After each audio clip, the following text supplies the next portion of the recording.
I'm very, very happy to be here today at the Global Solutions Summit to discuss how we can bridge divides and create new pathway for global prosperity. I think back over my lifetime, the challenges have rarely been bigger. Threats of war and insecurity are leaving many countries no choice but rearm. Climate change and nature degradation are affecting livelihood across the world.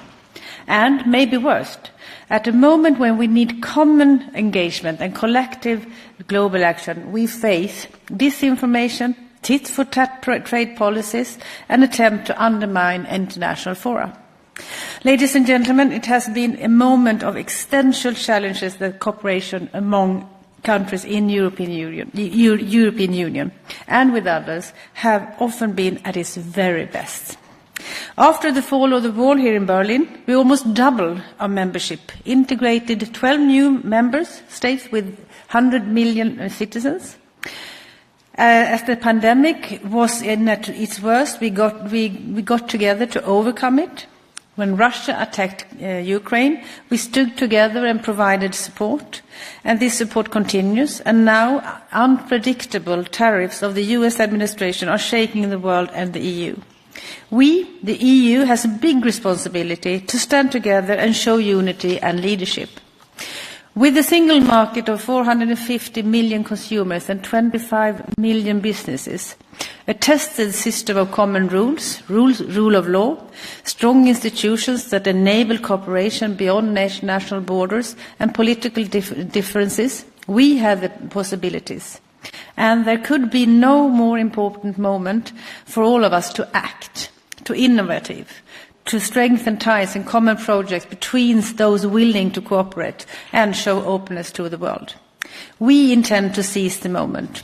We have set out a way to boost our competitiveness based on decarbonization, economic and environmental resilience, and international cooperation rather than against these values. But we, too, need to be innovative, to be open to new ideas. And we need to simplify things here where we can. Let me set out today one very concrete example, nature finance. Stopping and reversing nature degradation is one of the big challenges of our time. In just a few decades, wildlife has collapsed by 70% in Europe. Melting glaciers could prevent food and water supplies to 2 billion people. Already today, Europe is the fastest heating continent in the world. Spain is at 74% desertification. And Italy has seen an increase of extreme weather events by nearly 500% in the last decade. Here in Germany, the year has started with an extraordinary lack of rain, which leaves farmers fear for the harvest. More and more of this affects our citizens and businesses in a significant way. Farmers seeing yields reduced because pollinators are missing. Local communities are cut off from water supplies.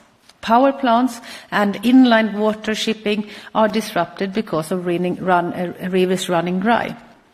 We need a fundamental rethink of the relationship between our economy and the natural world. All of us has grown up with the idea that the nature is invaluable. Waking up at the songs of birds, drinking water from a mountain spring, staring at the endless blue of the sea, of the ocean. How can you possibly put a price tag on any of this? Well, we do put price tag on nature. Every second, every day, but only by taking resources away from the natural environment. You can get rich by taking fossil fuels out of the ground, but you will certainly not get rich by putting carbon back into the ground. You can make good money of raising a forest to the ground, but not by planting a new one and letting the old one grow.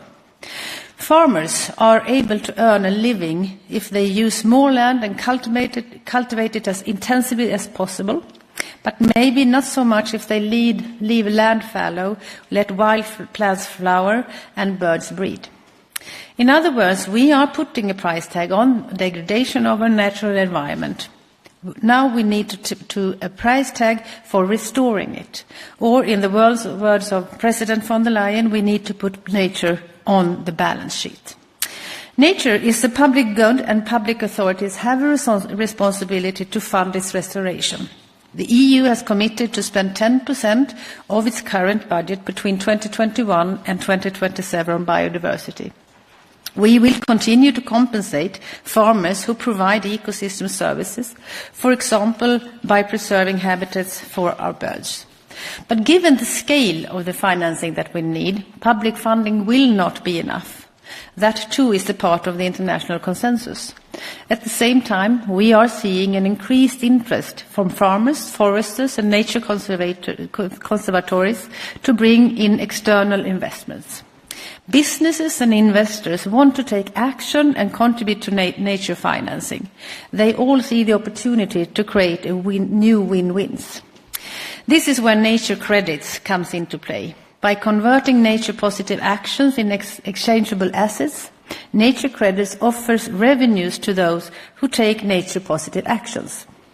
And by purchasing these credits, companies make sure that ecosystems enhance their capacity to provide wealth and services they can benefit from.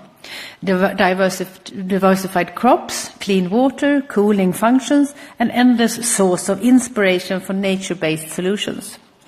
20 years of experience with carbon credits show that we can create a market for restoring our planet. So, can we build on that experience to develop nature credits while being aware that those are two different pairs of shoes? I think we can, but we will need to address at least three important challenges. The first question is about quantifying nature. How do we measure and compare biodiversity? 1 ton of carbon equals a ton of carbon. But how can fish compare with butterflies, oaks with meadows? Well, actually there is a lot of research in this, and we already make use of advanced technologies such as noise sensors, drones and satellite imagery to assess the abundance of species or forest cover density in a single hectare. More importantly, we can also monitor the evolution over time. Work is already ongoing at the United Nations and in the European Commission to define a global standard for nature credits, because these have to be true nature credits that leaves no room for greenwashing. Robust measuring is an essential first step to develop this evolving market. Secondly, we need to create an infrastructure so that exchanging these credits in a valuable way can be done at the marketplace. To compensate farmers for extra costs of sustainability, but also to incentivize those who are willing to go the extra mile. Imagine an agri-food cooperative paying surrounding farmers to put in place agroecological practices, to benefit from more variety in farming products with almost no transport costs. Imagine IT companies paying for the restoration of peatlands to benefit from increased and reliable sources of fresh water to cool down their data centers. But this, ladies and gentlemen, is not a vision. It's already happening. There are many schemes and projects around Europe and the globe. We are working intensely with our member states on some of these pilot projects. In Estonia, a voluntary market is under construction, so private forest owners get rewarded for sustainable management and their parcels by companies who benefit from healthier forest, from touristic operators to energy-intensive companies. In France, an initiative has been launched for wetland across the Seine River basin. By greening their practices, farmers reduce the discharge of pollutants into rivers and the water quality improves. This means reduced costs for water users. Thirdly, and most importantly, there is no market without money and those willing to pay and invest on an ongoing basis. In other words, there will need to be enough demand to buy nature credits and sustain the market. That you can answer. Can we probably also reward those who are willing to restore the biodiversity? Well, we need to have examined specific use case by one. But what makes me most optimistic is that there is a clear economic case for preserving and restoring nature. an economic case that prudent investors and smart entrepreneurs apply every day. You must preserve your capital, for it is to continue providing returns. In the euro area, 75% of all businesses seeking loans directly depend on one or more ecosystem services. Facing increased threats from biodiversity loss, extreme weather events and radical changes of ecosystem due to climate change, many companies have to pay higher risk premiums. Some activities cannot be covered by insurance policies anymore.